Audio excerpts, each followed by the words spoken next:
Hi, I'm Dr. Boz, and this is the third in 3 videos reviewing the science behind how to take a body that's fueled on sugar and transition it to a body that's fueled on fat. Let's get started with the third section.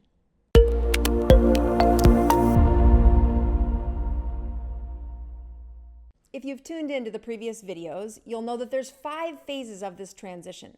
The first one cleans up the sugar out of your blood. The second one cleans up the excessive sugar in your liver. Phase 3 really takes a deeper dive into the level of ketosis and the types of cells that are turning themselves on to producing ketones. Entering into phase 4 and 5 are unique from the other 3 because it's the first section where the brain gets a little bit of fuel from ketones.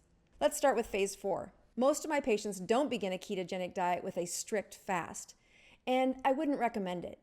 The rest of us use a ketogenic diet with high fat to transition into phase 4. But that's why it takes most people not in a strict fast up to 4 days to get to this phase 4, where their brain is adapting to using those ketones as fuel.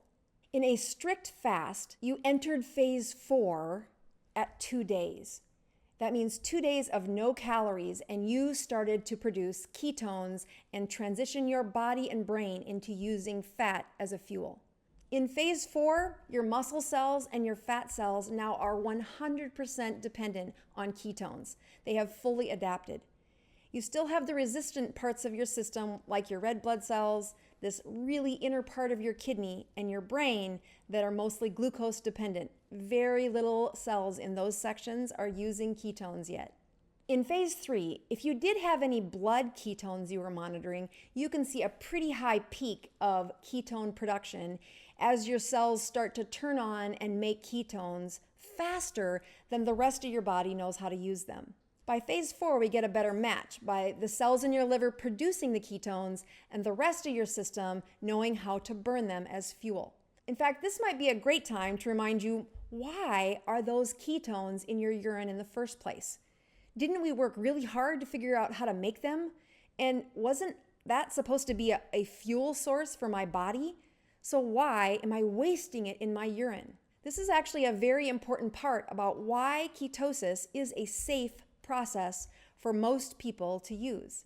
Even type 1 diabetics, I would contend, have a safe option of using ketosis as a way to fuel their system. I would just recommend those type 1 diabetics use the help of a physician. The rest of you have a built-in overflow valve for ketones. You see, you may remember a few videos back where I talked about ketoacidosis, this really high acidic state matched with way too many sugars that can spark the body into a shift in the acid-base ratio and can be deadly. The way your body protects against that not happening happens in the overflow valve for your kidney and one found in your lungs. When the ketones get too high, the body allows the ketones to spill over into your urine, and this keeps that acid-base ratio safe and healthy.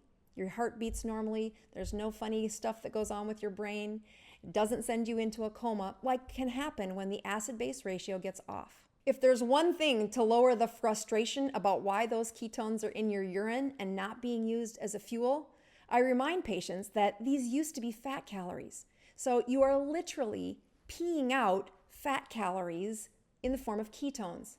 Now that's a weight loss plan most of my patients will sign up for. Finally, let's move on to phase 5. Phase 5, I believe you can spend the rest of your life in phase 5, keto adaptation. This is your body has every single organ that is ready to use a ketone if you need to. Remember, you can't train your body to use ketones in the presence of excessive glucose.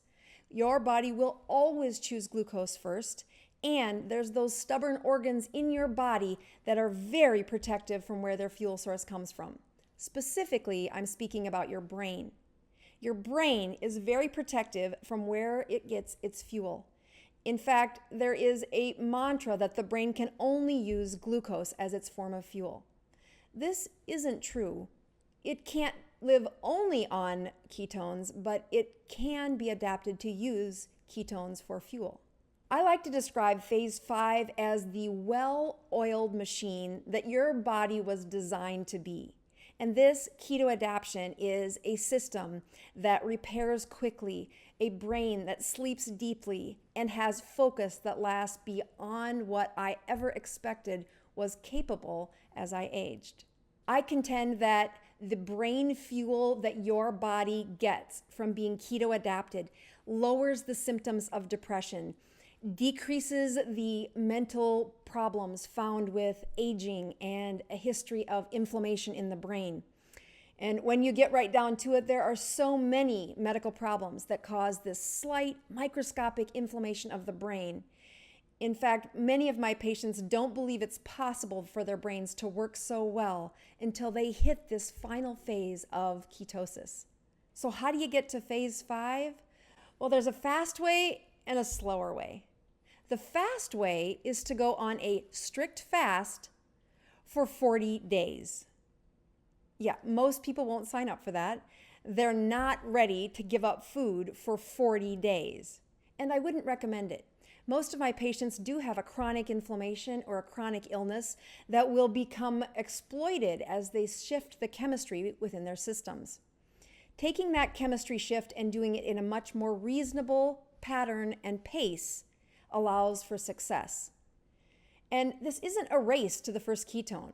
My goal for patients and for myself is a healthy life, a healthy, sustainable lifestyle.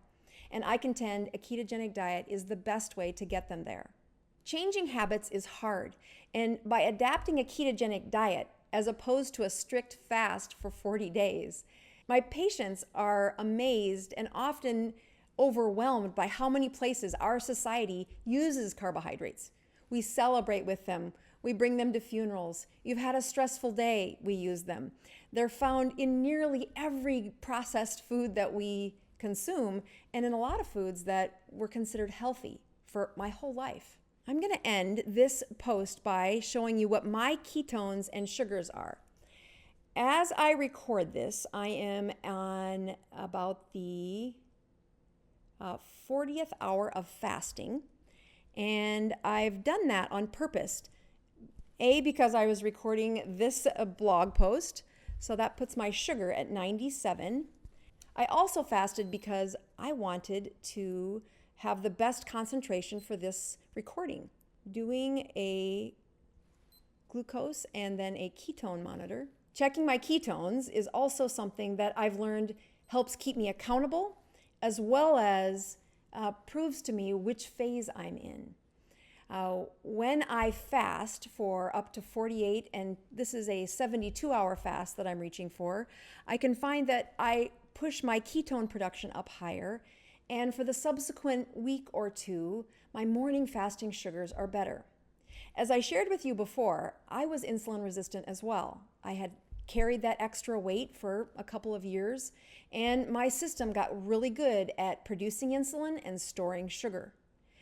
If I find that my morning fasting sugars have crept back up closer to 95 or even 100, I will do an extended fast. In my case, 48 to 72 hours seems to be enough to reset those blood sugars back to that 55 to 85 range in the morning. The more bad habits that sneak back into life return me to higher blood sugars. It's by cleansing through a 3-day fast that I recognize how often I was snacking, and I get the reward of seeing how much better I feel when my sugars go lower and my ketones go higher. But that's an example of phase 5. If I was just starting out on a ketogenic diet, I wouldn't have the privilege of fasting with ease, meaning I really don't get hungry. A few waves of hunger are quickly squelched with either salt tablets on my tongue or even a small amount of salty bone broth. These fasting segments allow me the increased ketones and lower glucose that give me a boost of brain function. It reminds me why I'm on a ketogenic diet. Within 3 days, I can boost that brain energy back up to what it is when I first went to a ketogenic diet. Sometimes you forget how much better you feel when you've been in the status quo. And then a few bad habits sneak back into the pattern.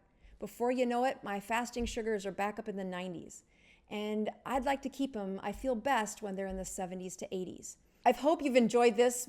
This wraps up the 5 phases of what happens during a keto adaptation. If you'd like to learn more about this ketogenic diet, you can check out the book I wrote any way you can, or subscribe. We'll have more videos coming your way.